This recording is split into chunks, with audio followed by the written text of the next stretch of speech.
I am very tired of living like this. And I feel bad because my mom is doing everything for me. And at this point, I'm just trying to survive. And there are some days I want to just skip it, but it's something that I have to do.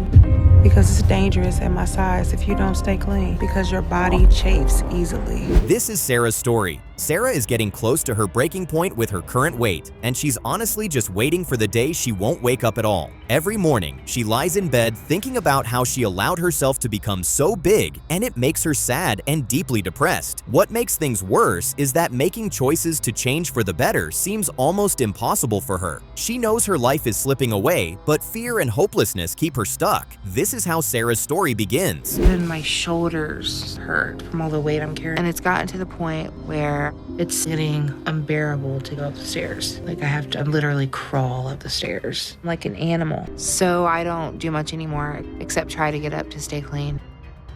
Imagine the hardest part of your day being something as simple as taking a shower. That's Sarah's reality. Her condition is so severe that she can't even walk up the stairs anymore. The pain in her feet is unbearable, so she crawls on her hands and knees just to get to her room. Every small task feels like a battle she's already lost. The frustration and humiliation eat her up inside, yet she can't find the strength to change her habits. Her body is breaking down, and she knows time is running out. And it's embarrassing to be a grown adult who still needs to be bathed by their mom. But what's even worse is I know soon I won't even be able to make it up the stairs. And at that point, she's going to have to bathe me on a tarp in the lawn. And I dread that, but I know that I'm months away of it getting that bad. There's no denying how much being this size has affected every part of Sarah's life. She can barely move without help, and her mom now takes care of her like a child. The little things most people take for granted, getting dressed, using the bathroom, standing in the kitchen, are all things Sarah can't do anymore. But she's lucky to have a mother who loves her enough to stay by her side through it all. Even so, the guilt of being a burden weighs heavily on Sarah's heart every single day. I get dressed as fast as I can, but then I have to try and make it back downstairs. And it's the scariest part of my day because I'm terrified I'm gonna fall. So I'm just waiting for the day the worst happens. It's gonna be really bad at that point. So I carefully try and make it down the stairs. Wow, it seems like food is the only comfort Sarah has left. Once she finishes her morning routine, all she looks forward to next is eating whatever her mom prepares for her. Food brings her a kind of peace she can't find anywhere else. Still, you can't help but wonder how things spiraled so far out of control for someone her age. Sarah is still so young, and yet she's trapped in a body that feels decades older. Something clearly went wrong somewhere along the way. And then all the misery of my life is gone. And it's joy, excitement, happiness, all wrapped up in one. And as much as I know this is what's killing me, I literally can't eat enough. So difficult to see your child go through this. This is nothing short of heartbreaking. Sarah's mom admits that she feels constant guilt because she keeps feeding her daughter, even though she knows it's only making things worse. But what else can she do? Watching Sarah struggle every day is painful, and the only way she knows how to comfort her daughter is through food. It breaks her heart to see Sarah in this condition, but she's also scared that if she stops helping her, she might lose her completely. It's an impossible situation for any mother to face. A lot of fights between him and my mom. And so she divorced him. It was a stressful time in my family because my mom was trying to raise 4 kids, being single, and she was not financially stable. So a hard time. And we couldn't afford a lot. It's shocking to imagine Sarah weighing 200 pounds at just 8 years old. That's mind-blowing for a child. All the snacking she did growing up clearly left a lasting mark. Sarah remembers sneaking food constantly, stuffing her face quickly before her mom could notice. It was her little secret, her way of feeling safe whenever things got tough. Those habits became addictions she couldn't break, and by the time anyone realized how serious it was, it had already gone too far. Her relationship with food was deep and emotional. But with how big I was getting, she started to catch on. I would find wrappers and dishes that she left behind, and that's when I realized she was sneaking at night. But at that point, my mom didn't try to stop me because she got married and we just didn't spend any time together. I felt at that time that I lost my mom. At least now we understand why Sarah felt the way she did. She never liked her stepdad from the start. Her mom says Sarah believed he came into their lives just to take her mom away from her. That resentment grew stronger over the years, and since she couldn't have her mom's attention anymore, she turned to the one thing that never disappointed her: food. It became her best friend, her comfort, her escape from everything happening around her. That bond only grew stronger as her pain deepened. Within months of my first stepdad leaving, I felt angry because didn't want to go through what I went through with the first stepdad. It was a fear, and I also had gotten my mom back for a little while, got another husband. But it was even worse with my new stepdad. Wow, it's clear that Sarah's mom hasn't had the best luck with men. Sarah explains that her mom kept remarrying, but every man she brought home ended up being emotionally abusive. That just made things worse for Sarah, who felt even more neglected. Every time her mom chose another man, Sarah lost a little more trust and turned deeper toward food. Eating became the one thing that made her feel safe and in control, even though deep down she knew it was slowly destroying her. I was getting ready to go to school, but I wasn't getting dressed fast enough, so my stepdad told me to just wear my nightgown, and I said no. And all of a sudden, he held me down on the bed, and he was pushing me and shaking me, and he was just so angry. And my brother Keegan ended up coming upstairs and It's honestly heartbreaking that Sarah had to endure so much pain growing up. Her story is filled with loneliness and neglect, and when she needed comfort, food was always there, waiting for her. It's not hard to see why she chose it over anything else. It never left her, never yelled at her, never made her feel unwanted, but that comfort came at a heavy price. Over the years, her mom's absence created wounds that food could never truly heal, no matter how much she ate. I know I'm getting to a breaking point. I can feel my body getting worse, and to a point where soon I'm not going to be able to go on. And I know what's going to happen. I'm going to go to sleep one night, and I'm not going to wake up. So I have to find a way to stop that from happening. Poor Sarah, at least she finally understands that she needs help, and that's a good first step. She's aware that her health is deteriorating fast, and if she doesn't find help soon, she might literally eat herself to death. The thought scares her deeply, but it also motivates her to change. It's time for her to take that bold step toward getting her life back. This could be the beginning of something new for Sarah, her chance to start again before it's too late. We're both going to be going down there together, but it is temporarily putting my life on hold. But it's necessary because if Sarah doesn't do this, this might be her last chance. And she's not going to have a real life if she doesn't lose weight. So it's something I'm willing to do. I know this is a big sacrifice for her. And just like that, her journey officially begins. Sarah is heading to Houston to meet Dr. Now. Getting her into the car wasn't easy. It took several people and a lot of patience. But she made it. The trip ahead won't be easy, but what matters most is that she's trying. For the first time in a long while, Sarah is making a real effort to turn things around, and that alone gives everyone around her a little bit of hope. And my emotions are all over the place. Because what happens today is going to determine my whole life. And it's scary not knowing what to expect. And I don't want to know where my weight's at now. But I'm here to try and change my life. I know it's the only option I have left. Wow, that number is higher than she expected. Sarah finally made it to the hospital, but she's scared that her weight might make the doctor turn her away. When she steps on the scale, it reads 642 pounds. That's a lot, especially for someone her age. The shock hits her hard, but at least now she knows exactly what she's up against. Let's see what Dr. Now has to say about it and whether he believes she's ready to make this life-changing journey. So you're going to need to follow a 1,200 calorie a day, high protein, low carb diet that I'll give you today.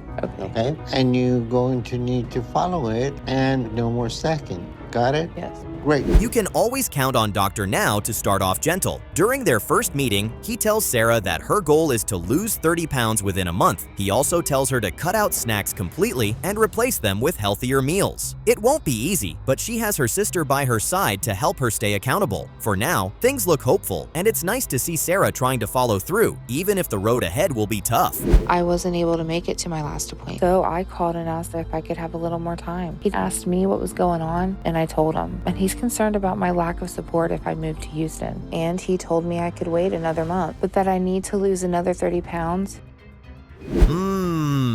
Sarah seems to be at a major crossroads. She's been doing the work, and her progress shows. She's losing weight slowly but steadily. However, now she's facing a new challenge. Dr. Now wants her to move to Houston permanently so he can monitor her closely, but her family isn't willing to make that move with her. It's a heartbreaking situation because she's finally trying to change, yet she has to do it alone. That kind of emotional setback can be crushing. I'm headed to see Dr. Now for my follow-up appointment, and I'm extremely nervous. So much is riding on this. I just know with all the tension between me and my mom and how hard it is for her to be down here, that she's not going to stay if I'm not doing this. That's very disappointing and honestly sad because Sarah has been working so hard, but we can't blame her entirely. Her family's lack of support is clearly affecting her emotionally and mentally. It's hard to stay motivated when the people around you don't believe in your progress. Despite everything, she's still pushing through, trying her best not to give up, but you can see the frustration and exhaustion in her eyes. She's desperate for someone to believe she can actually do this.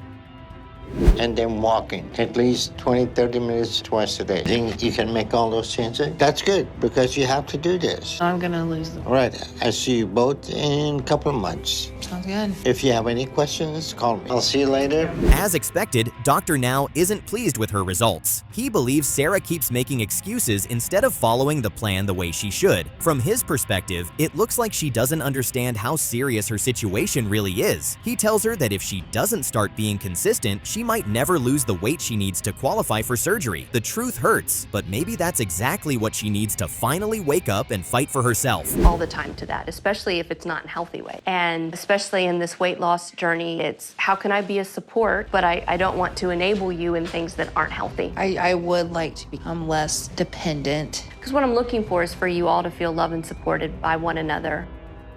Well, that definitely didn't go as planned. Therapy didn't help as much as they hoped. Sarah is still deeply hurt that her mother can't remember the painful experiences that shaped her life. It breaks her heart to realize that the one person she needs most emotionally isn't truly there for her. She wants to forgive and move on, but the past keeps holding her down. Until she heals those old wounds, it's going to be hard for her to truly change. I'm really terrified right now because I'm about to find out if I've lost my weight loss surgery. Sarah is feeling very nervous because she cheated on her diet a couple of times. And even if she didn't gain any weight, I'm sure she didn't lose any either. So I really don't think this appointment's... And sadly, things aren't looking good. Sarah lost only 14 pounds, and this was her third appointment with Dr. Now. It's a major disappointment, and you can tell he's running out of patience. If she doesn't show some real progress soon, she could lose her chance at getting surgery completely. After coming this far, that would be devastating. The question now is, does Sarah have the strength left to turn things around before it's too late?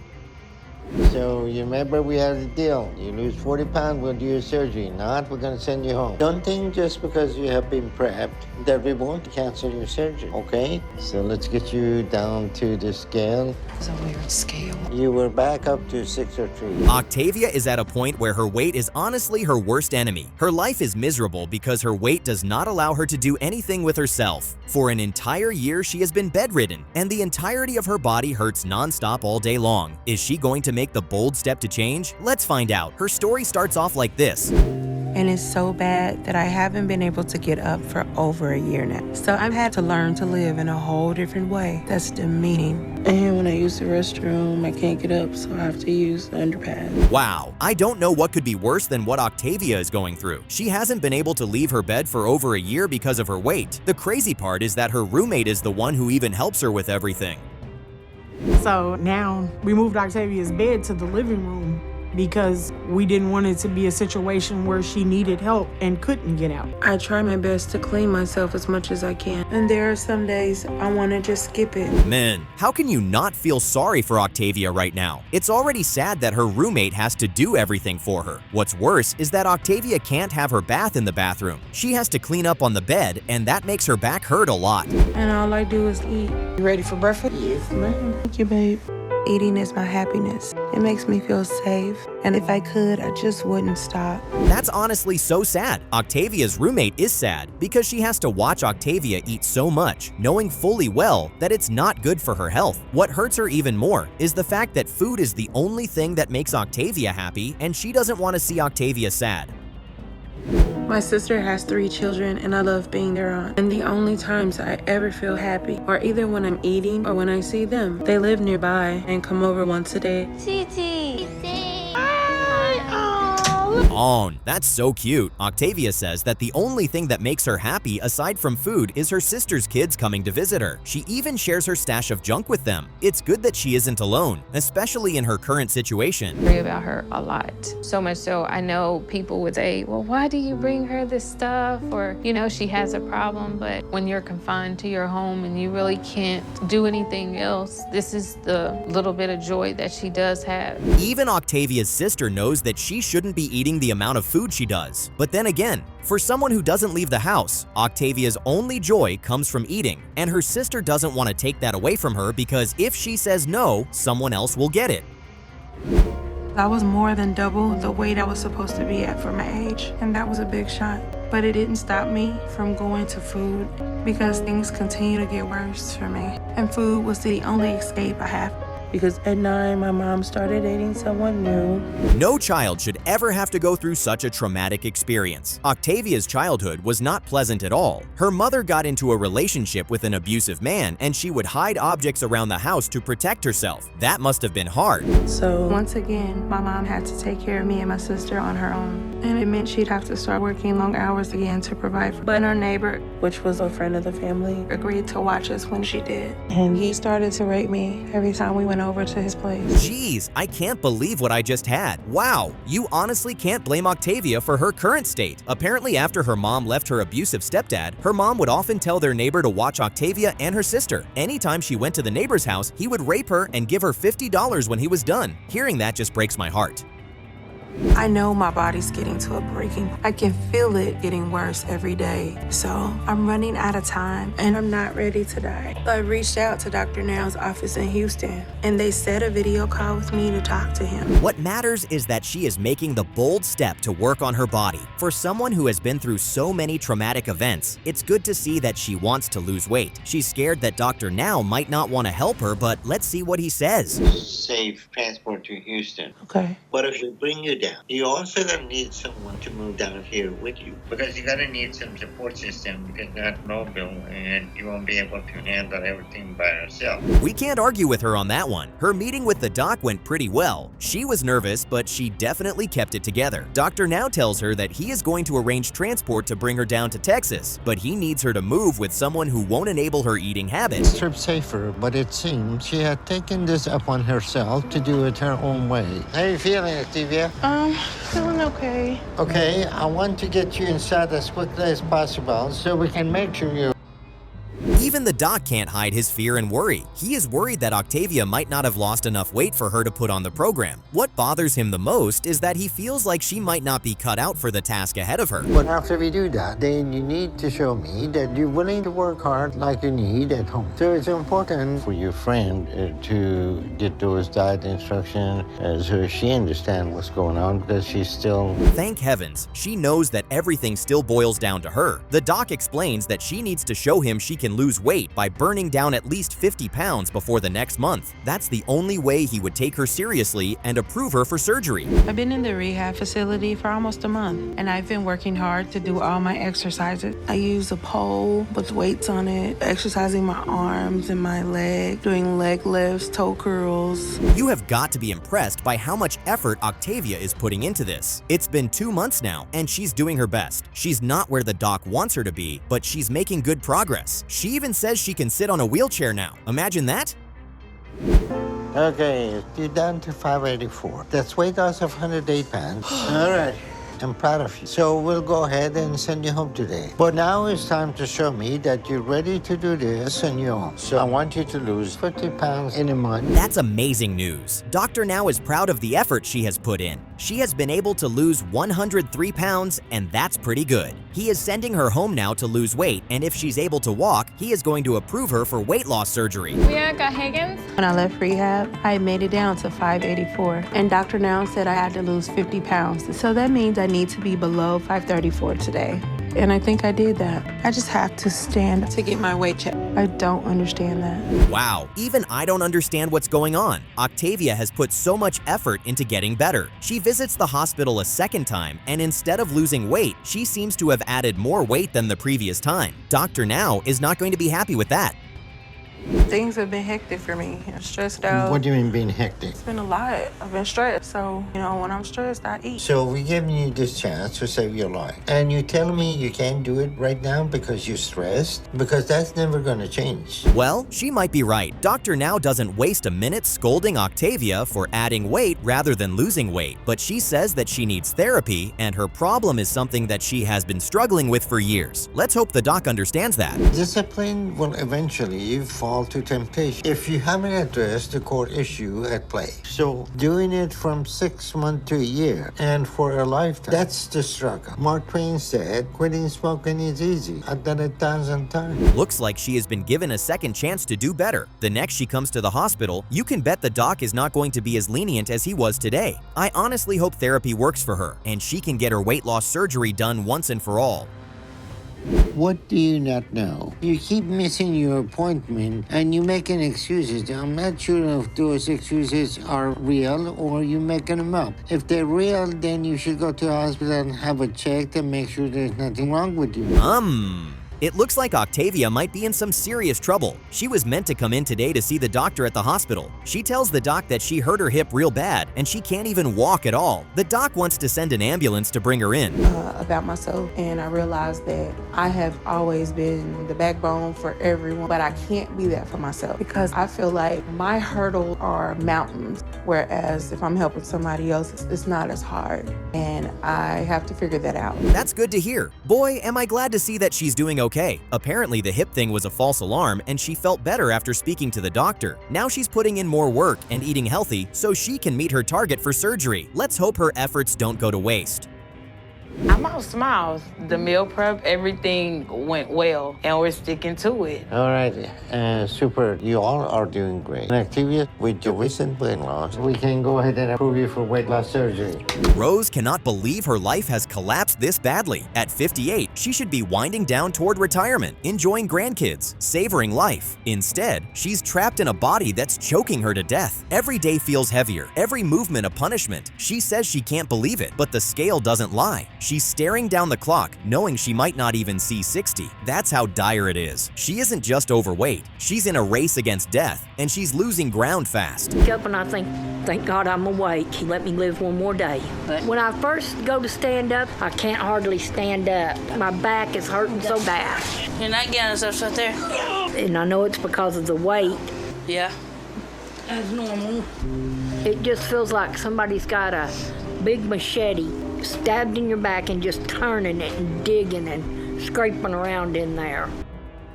Rose credits her family as her saviors, the ones who've kept her alive this long. But look closer. They're the same ones buying and bringing her food. They're prolonging her life in one way, but shortening it in another. Saving her today, killing her tomorrow. Even bathing is something she can't do on her own anymore. That's how far gone she is. Every ounce of independence stripped away, every task turned into a humiliation. And yet the cycle continues, meal after meal. Oh, well, don't fall.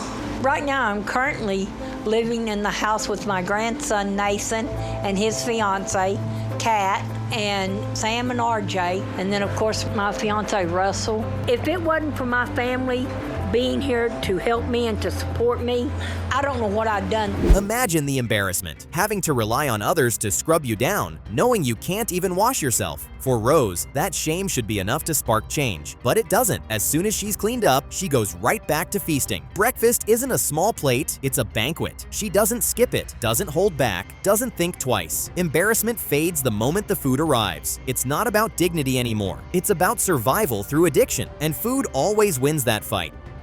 And RJ moved from Texas up to Arkansas here and met the family and moved into a small little house that Roseanne and Russell had. And I've been with them ever since. It's stuck on your leg. Yeah, always does. I shower twice a week. I know that doesn't sound a lot. I should do it more, but it's just so hard. The amount she eats is staggering. Piles of greasy, fatty food, enough to feed a family, devoured by one person. Rose ties it back to her past, says her rough childhood is the root of her food addiction, and maybe it is. But childhood doesn't justify destroying your body decades later. That excuse won't save her life. Now she says she wants change, and for once, she takes a step toward it. She decides to see Dr. Now. The question is whether she means it. how much I've changed over the last years. It makes me sick at my stomach. I just can't believe that it's gotten this bad. You fix me a good breakfast, huh? Yes, ma'am. All right, thank you. I feel like I'm trapped. I don't feel like I can break that trap on my own. Because I've got a bad habit of ever since I was younger. When Dr. Now weighs her, the number is surprising. She's heavy, but not in the 600s yet. That could be good. Less weight to lose, easier to see results. Or it could be bad, a false comfort that makes her think she has time when she doesn't. Either way, Dr. Now is blunt. The number is still deadly. The fact that she hasn't crossed into the 600s doesn't mean she's safe. It just means the final collapse hasn't hit yet. My heaviest, I was almost 700 pounds, and that was 20 years ago. So I really hope that I'm a heck of a lot lighter. Everything's riding on this. My whole future, my whole life, everything. Now you can step up on the scale. Because I need Dr. Now to help me. I've got to get the weight off. I can't do it on my own.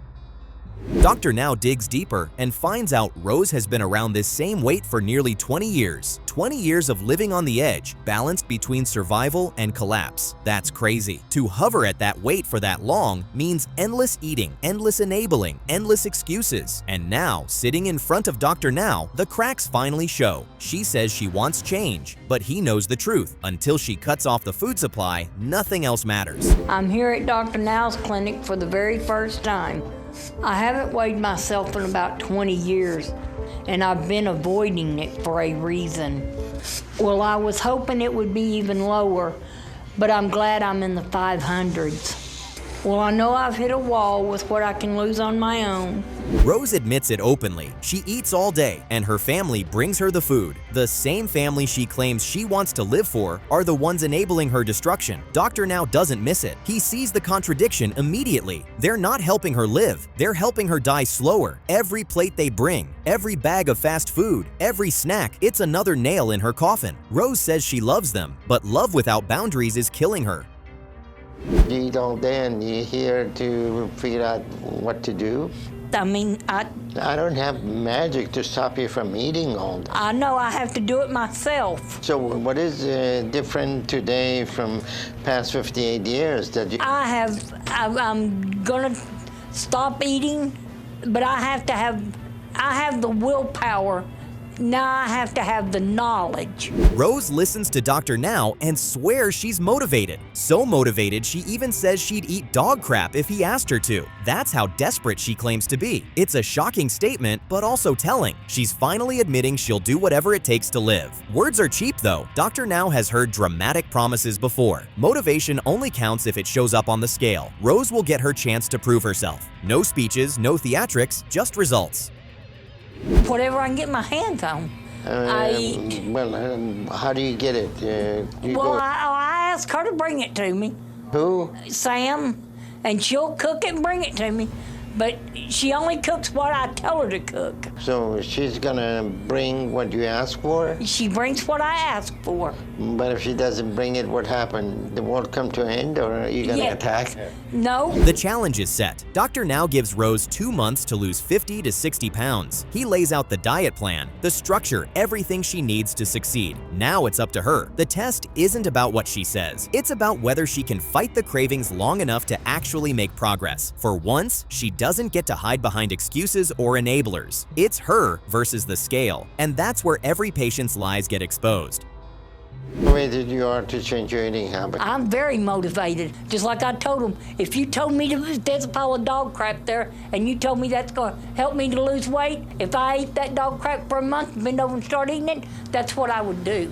That's how motivated I am, because I want to get rid of this weight. And against all odds, Rose delivers. She doesn't just meet the goal, she exceeds it. She proves she wasn't bluffing about being ready to fight for her life. The pounds come off, and Dr. Now can't deny it. For once, the addiction didn't win. Rose actually showed up for herself. She's motivated by more than survival. She wants to be there for her grandkids. That's her reason. And this time, it's strong enough to keep her pushing forward. For my last appointment, mine is 50 pounds. In 2 months is 514. So that's what I'm hoping to see.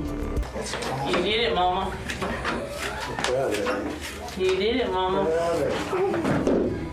I did. You did it.